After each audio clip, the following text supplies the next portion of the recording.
কামাখ্যা মন্দিরের পেছনে এই পর্বতমালা রয়েছে, সেখানে গুহা রয়েছে, সাধুরা সেখানে সাধনা করেন। তো শোনা গেছে যে আগে তো নাকি প্রচুর বাঘ আসতো, তো এখনও নাকি সেখানে বাঘ আসে। এই ব্যাপারে একটুখানি আলোকপাত করতে পারেন কিছু?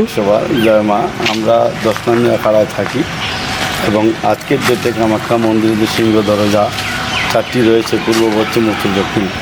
তো আগে এই গেটগুলো লাগানো হতো না, খোলা থাকতো মায়ের দরবার। দিবারাত্রি সবসময় বাইরের থেকে মায়ের দর্শন করা যেত।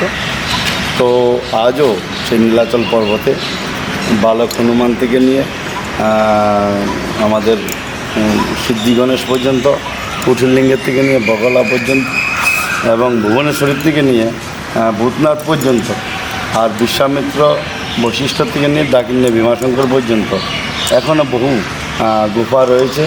সেই সকল গুফার মধ্যে বসে অনেক সাধকরা তপস্যা করেন, সাধনা করেন।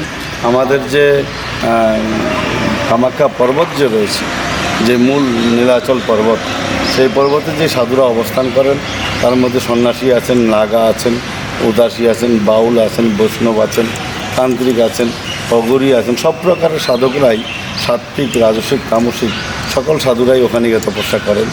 আর সেই সাধনা চলাকালীন, তপস্যা চলাকালীন আজও আমরা দেখতে পাই যে আমাদের নীলাচল পর্বতে এবং আরও যে স্থানগুলো গুপ্ত বিশেষ জায়গা আছে, আজও বাঘ আসে এবং বাঘ এসে রীতিমতো অনেক সময় আমরা জানতে পাই যে কখনো মায়ের মন্দিরে ছেড়ে দেওয়া যে ছাগল বা কখনো বা অন্য অন্য পশু প্রাণী, কখনো গৌ, এগুলো উঠিয়ে নিয়ে যায়।